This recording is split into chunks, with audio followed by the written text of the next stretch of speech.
Welcome to Kenton's videos. Enjoy the video. You start by preparing the device. Enable developer options and toggle USB debugging. This lets your computer access storage.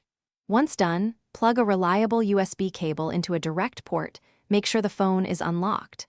When the device shows a connection prompt, choose file transfer, not just charging. You do this because MTP exposes internal and SD storage to the computer. If a pop-up appears asking to trust the computer, accept it. This prevents permission blocks and speeds the next steps. You now access storage from your computer. On Windows, open File Explorer and select the phone under this PC. Internal and SD cards appear separately. On Mac OS, install Android File Transfer, then launch it. That app maps MTP to a simple UI.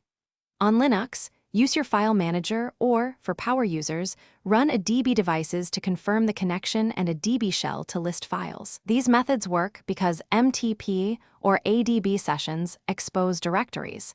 Make sure transfer is complete before disconnecting. Finish by safely ejecting the phone from the computer. This prevents file corruption.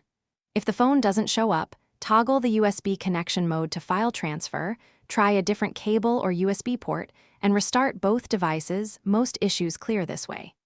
If MTP still fails, use a DB. Authorize the computer, run a DB pull to copy important files, and consider reinstalling drivers on Windows or the Android File Transfer app on Mac OS. One tip: always keep backup. Thanks for watching. Consider subscribing if we helped you.